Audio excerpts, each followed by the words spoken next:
اسی پارے میں آیت الکرسی بھی ہے، اللہ نے اپنی حمد و ثنا کی ہے، اللہ لا الہ الا هو الحی القیوم، اللہ وہ ذات ہے جس کے سوا کوئی عبادت کے لائق نہیں، زندہ ہے، ہر چیز کو تھامنے والا ہے۔ میں چونکہ اس کا لفظ بلفظ ترجمہ اس لیے کر رہا ہوں کہ آیت الکرسی بہت پڑھی جاتی ہے اور حدیث میں اس کی بہت فضیلت ہے۔ آپ صلی اللہ علیہ وسلم نے فرمایا اس سے افضل آیت پورے قرآن میں نہیں ہے۔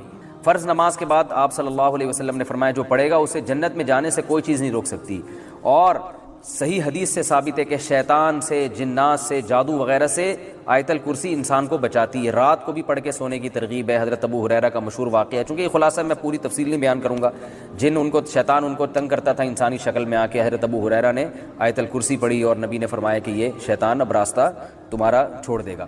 تو شیطان آیت الکرسی سے ڈرتا ہے، تو یہ رات کو بھی سوتے ہوئے پڑھنی چاہیے، دم کرنا چاہیے اس کا اپنے اوپر، اور نمازوں میں بھی اس کی پابندی کرنی چاہیے۔ تو یہ جو آج کل جھوٹے روحانی عاملین بنے ہوئے ہیں نا، الٹی سیدھی چیزیں بتا رہے ہوتے ہیں، ان کے پاس جانے کی ضرورت نہیں ہے۔ کسی پہ جن ہو یا کوئی ایسا مسئلہ ہو، جادو، آیت الکرسی پڑھ کے اس پہ دم کریں۔ تو اللہ وہ ذات ہے جس کے سوا کوئی عبادت کے لائق نہیں۔ اور یاد رکھیں جتنا مفہوم ذہن میں رکھ کے جب دم کریں گے تو زیادہ فائدہ ہوگا، اور مفہوم ذہن میں رکھ کے پڑھیں گے تو زیادہ ثواب ملے گا۔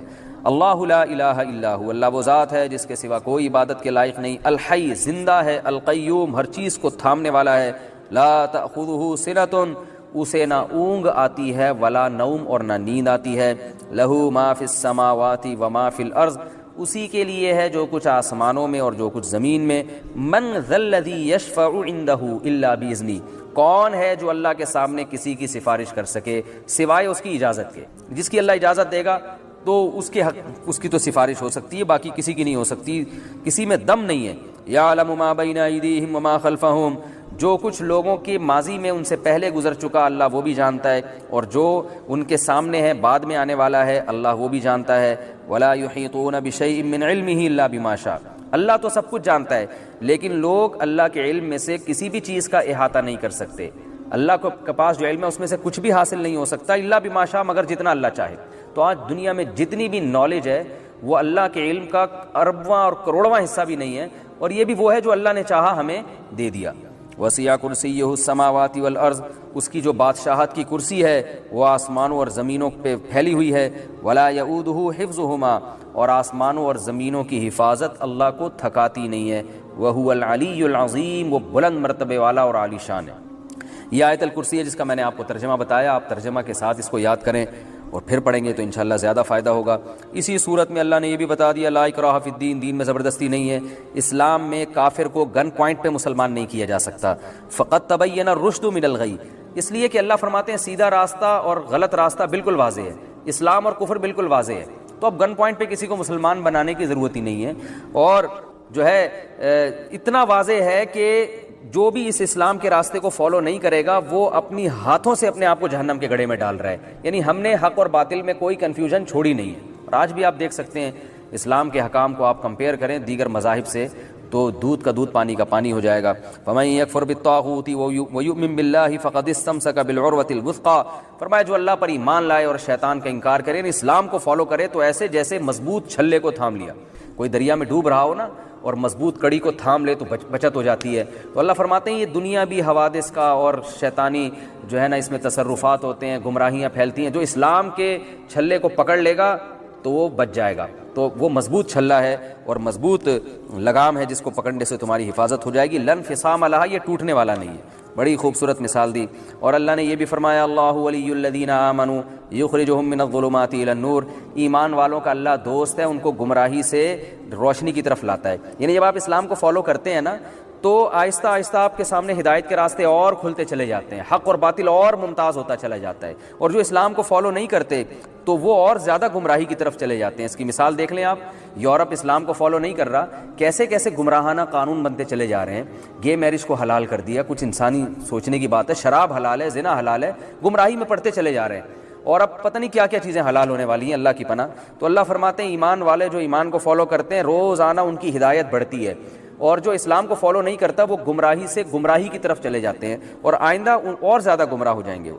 اسی صورت میں اللہ تعالیٰ نے ابراہیم علیہ السلام کا جو نمرود سے بحث ہوئی تھی وہ بھی ذکر کی۔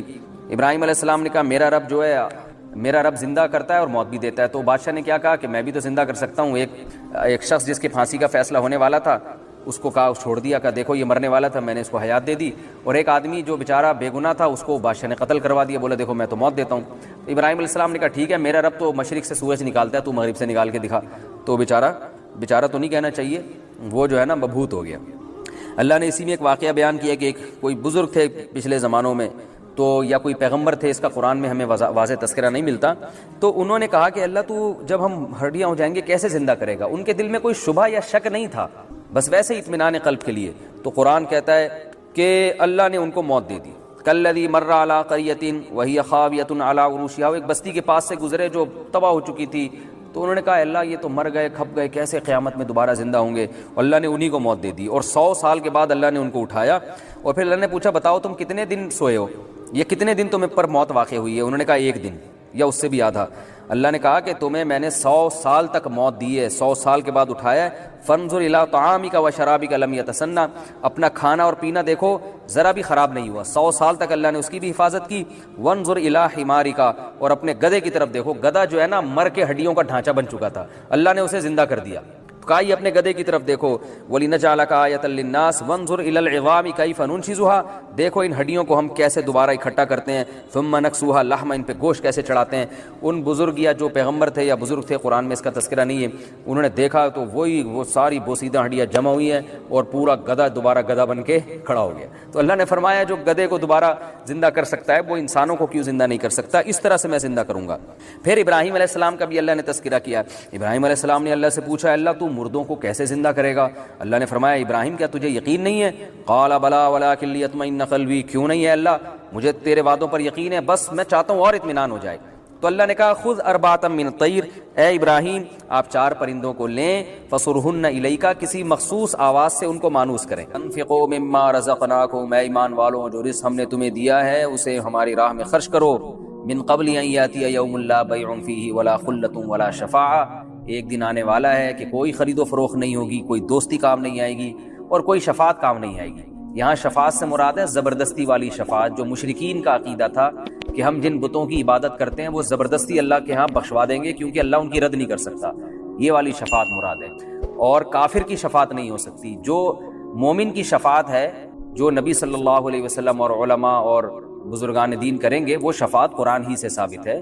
سورہ نبا میں اللہ نے بتایا کہ وہ کیا ہے، وہ آیت ہے کہ یوم یقوم الروح والملائکۃ صفا لا یتکلمون الا من اذن له الرحمن وقال صوابا، کوئی اللہ کے سامنے بات نہیں کر سکے گا، سفارش نہیں کر سکے گا مگر جس کو اللہ اجازت دے.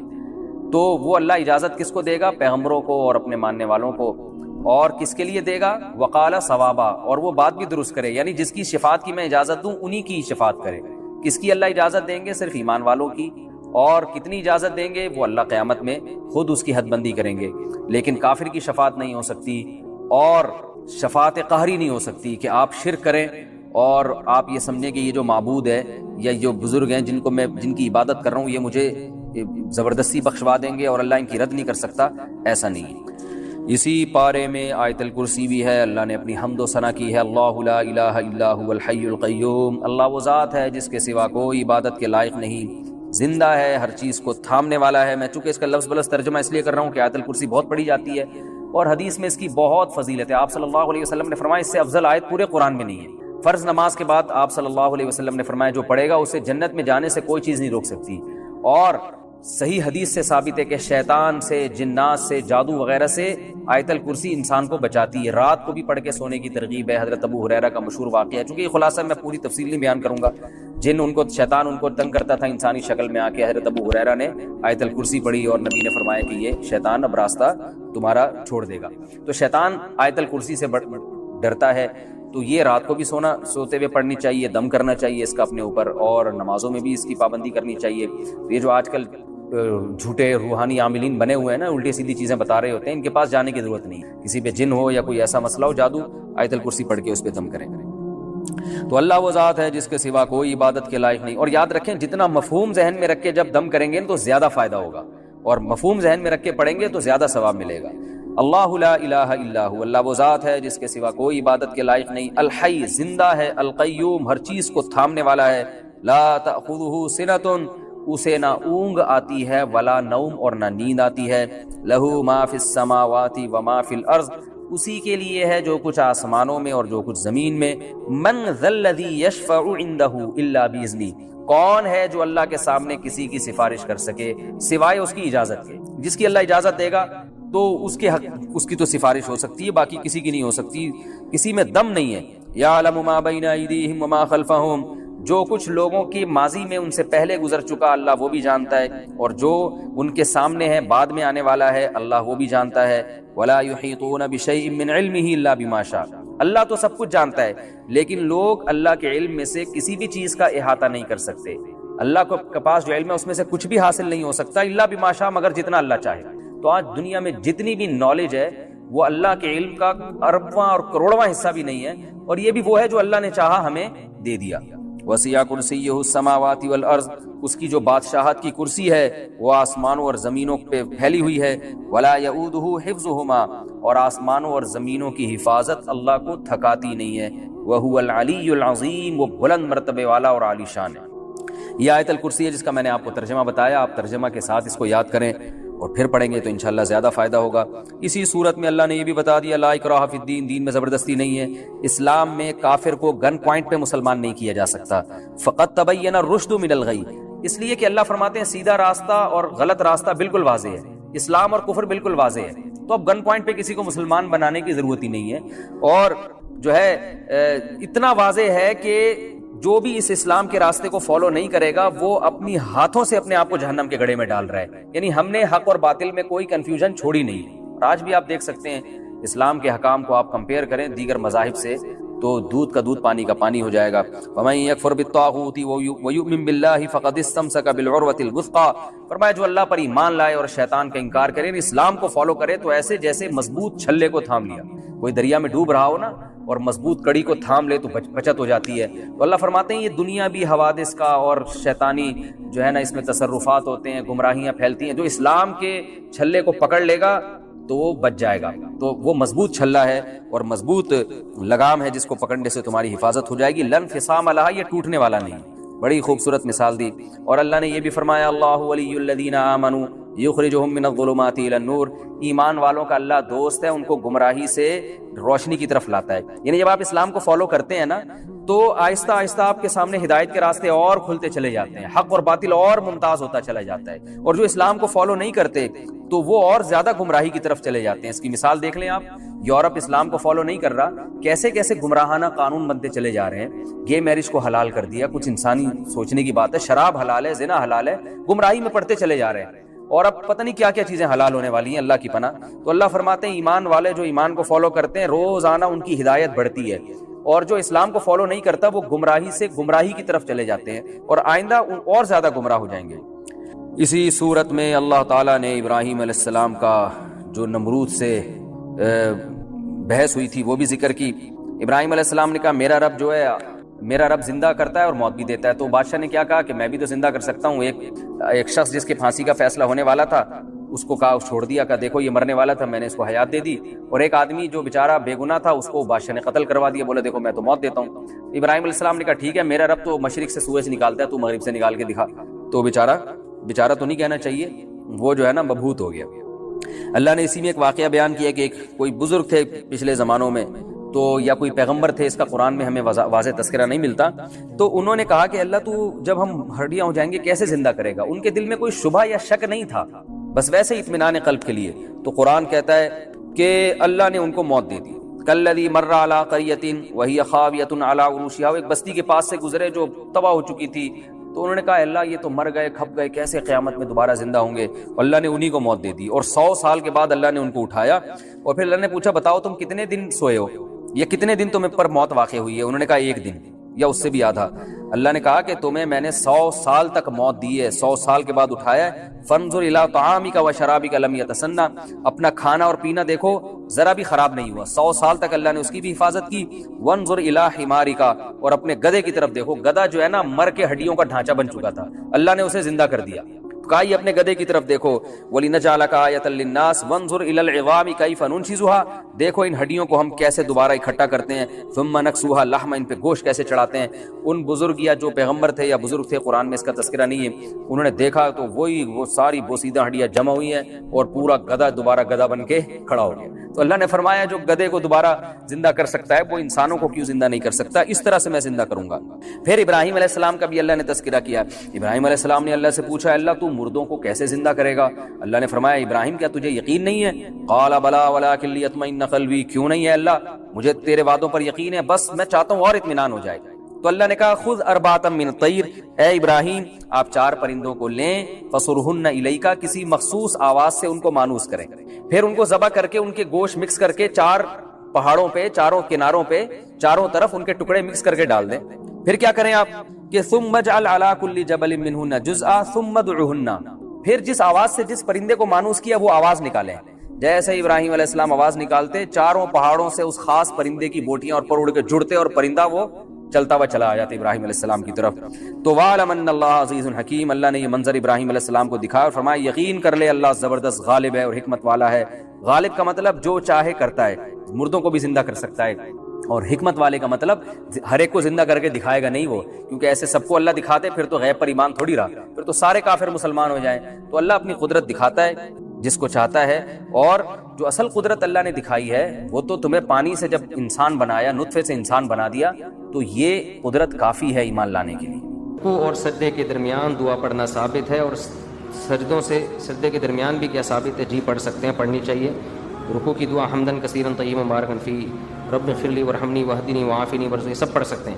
فرض نماز کے فوراً بعد آیت الکرسی پڑھنا اور اس کی جو فضیلت ہے کہ مرنے کے بعد ہی جنت, کیا حقیقت میں یہ حدیث ہے؟ حدیث میں آتا ہے, نبی صلی اللہ علیہ وسلم نے بہت فضیلت بیان کی ہے. یہ جو فضیلت ہے جنت میں داخلے کی, یہ صحیح حدیث ہے. تو آیت الکرسی ہر نماز کے بعد پڑھنی چاہیے. اب فرض نماز کے فوراً بعد پڑھی جائے یا سنتوں کے بعد پڑھی جائے, یہ اہم پوائنٹ کی بات ہے, فقہی مسئلہ ہے یہ. حدیث کے الفاظ آتے ہیں صلاۃ مکتوبہ, فرض کے بعد. اب بعض فقہا اس حدیث کے ظاہر کو دیکھتے ہیں کہ فرض کے بعد کا مطلب فوراً بعد, اور بعض کہتے ہیں کہ یہاں فرض سے بعد مراد یہ ہے کہ یہ اشراق, اوابین, تہجد کے بعد نہیں ہے, بلکہ فرض کے بعد یہ کا مطلب دوسرے نوافل سے احتراز ہے. تو فرض کے بعد جب اس کی تکمیل ہو جائے سنتوں کے ذریعے, تو فرض اور سنت مؤکدہ پڑھنے کے بعد ہے. اس مسلک کی دلیل کیا ہے؟ دوسری حدیثیں جن میں آتا ہے, صحیح حدیث ہے کہ نبی صلی اللہ علیہ وسلم فرض نماز کے بعد اللہم انت السلام ومنک السلام تبارک یا ذا الجلال والاکرام اتنی دیر توقف کرتے تھے اور پھر اٹھ جاتے تھے. پھر آپ سنتیں پڑھتے تھے, گھر چلے جاتے تھے, سنتیں پڑھتے تھے وہاں پہ. تو اس طرح دونوں حدیثوں میں کیا ہو جاتی ہے؟ تطبیق, کیونکہ اس میں زیادہ فاصلہ نہیں ہونا چاہیے سنتوں اور فرائض میں, کیونکہ حدیث میں اور بھی بہت سارے وظائف آئے ہیں. تو ہماری رائے یہی ہے کہ وہ سنتوں کے بعد پڑھیں, اور صرف اللہم انت السلام والی دعا فرض نماز کے فوراً بعد پڑھ لیں. اچھا بھائی, باقی ان میں کہیں بھی ہاتھ اٹھانے کا نہیں ہے کہ ہاتھ اٹھا کے پڑھیں, ایسا نہیں. یہاں جب میں یہ بات کرتا ہوں تو لوگ مجھے کہتے ہیں ان کے اپنے تفردات ہیں, یہ اپنی تحقیق مارکیٹ میں لائیں. تو میری اپنی تحقیق نہیں ہے, آپ فقہ کی کسی معتبر کتاب میں دکھا دو بھائی, ٹھیک ہے نا, نہیں ہے کسی فقہ کی جو, بلکہ اس کے خلاف ملے گا آپ کو. تو یہ میری اپنی تحقیق نہیں ہے, جو اوریجنل سچی مچی کا فقہ حنفی ہے وہ میں بتا رہا ہوں آپ کو. کچھ چیزیں ہم لوگ شروع کر کے فقہ حنفی کے کھاتے میں ڈال دیتے ہیں, تو ایسا نہیں ہے, ہر چیز تھوڑی امام حنیفہ اس کے ذمہ دار ہوں گے. تو کہیں بھی نہیں کوئی دکھا سکتا امام حنیفہ نے کہا ہو یا صاحبین نے کہا ہو. بہرحال اختلافی مسئلہ ہے, اس میں شدت جائز نہیں ہے. دولہا جیسے ہی مارکیٹ میں آئے مجھے بتا دیں بھائی کہاں چلے گئے, اس لیے کہہ رہا ہوں, مجھے ڈر ہے کہ بھاگ بھاگ نہ گئے ہوں. ذرا بلائیں جلدی سے یار, آیا ہوا ہے نا تو اکٹھا ہی خطبہ ہو جائے گا نا دونوں.